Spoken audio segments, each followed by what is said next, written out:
En los territorios recién conquistados por los cristianos se hacían necesarias nuevas construcciones o adaptar los edificios existentes a las nuevas funciones que se requerían. En este periodo se levantan tres tipos de edificios. Con estos edificios se pretendía habilitar espacios para el culto religioso y también para asistir a los más necesitados. En estilo mudéjar se construyeron parroquias para el culto de los fieles, como la iglesia de San Pedro en Sanlúcar la Mayor, reconstruida en el siglo XIV sobre una mezquita tras la conquista de la ciudad. El templo posee 3 naves con cubiertas de madera portadas en ladrillo y rosetón gótico. También se edificaron conventos en los que vivía una comunidad de religiosos sujetos a unas normas que dictaban la orden a la que pertenecían, como es el caso del monasterio de San Isidoro del Campo, fundado en el siglo XIV y habitado por monjes cistercienses y jerónimos. Los humilladeros, como el de la Cruz del Campo en Sevilla, que es un templete con bóveda sobre trompas con un pilar rematado con una cruz sobre una gradería. La fecha de su construcción no está del todo clara, pero parece que fue erigido en el siglo XIV. Los humilladeros se situaban en las afueras de las poblaciones junto a edificios religiosos o caminos y servían como muestra de piedad por parte del pueblo, y en ocasiones se peregrinaba hasta ellos en señal de devoción.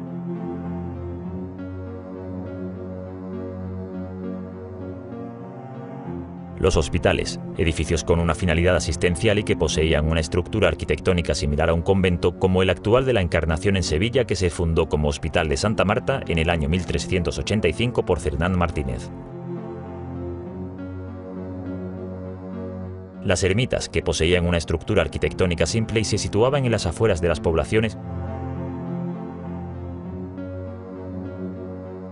Las capillas, que son de dimensiones reducidas y de formas muy diversas, se encuentran en el interior de las poblaciones, como la de la Veracruz en Coria del Río.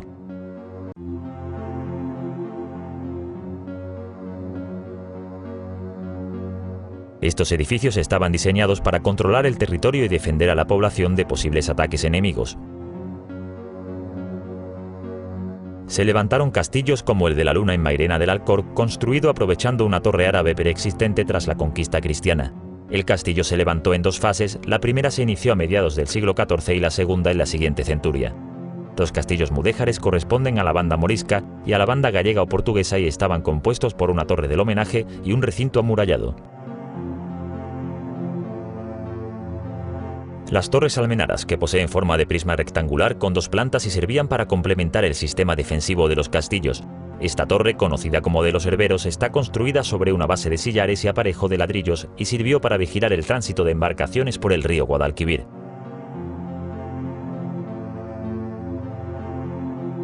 Las torres palacios, que además de poseer una finalidad defensiva, también sirvieron como residencia.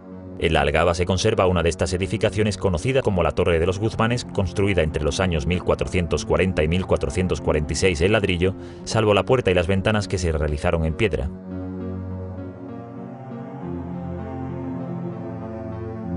Estas edificaciones estaban destinadas a la población civil, ya fuese para uso público o privado. Se erigieron palacios, que eran edificios residenciales de la nobleza y de la realeza, como el Alcázar de Sevilla, que comenzó a construirse en la Alta Edad Media y donde se superponen diferentes estilos como islámico, mudéjar, gótico, renacentista y barroco. Este recinto fue declarado Patrimonio de la Humanidad en el año 1987. Universidades, como centros de conocimiento, tales como el antiguo Colegio de Maese Rodrigo, que fue el origen de la Universidad de Sevilla. El edificio, hoy desaparecido, se hallaba junto a la capilla de Santa María de Jesús, que es el único vestigio de la primitiva universidad. Casas, viviendas construidas con ladrillo y tapial, con pilares ochavados, arcos de herradura, enmarques con alfiz, ajimez y tejaroz. En Sevilla capital se conserva la Casa del Rey Moro en la calle Sol y aún se mantienen en pie algunas más en la Sierra Norte sevillana. Fuentes, para el abastecimiento de agua, que eran de forma poligonal con cubierta en forma de templete de azulejo sostenido por pilares. En Utrera podemos observar aún una de ellas conocida como la Fuente de los 8 Caños.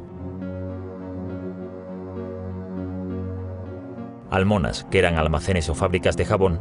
En la localidad de Guadalcanal, en la actual plaza de Abastos, subsisten los restos de una almona del siglo XIV. Atarazanas, que eran almacenes portuarios y astilleros en los que se construían embarcaciones. Las atarazanas de Sevilla fueron construidas en el año 1252 por el rey Alfonso X el Sabio. Actualmente este edificio está siendo restaurado y acogerá un centro destinado a la difusión cultural. Molinos, que son edificios situados junto a los ríos para aprovechar la corriente del agua y mediante diferentes mecanismos servían para moler grano o afinar paños.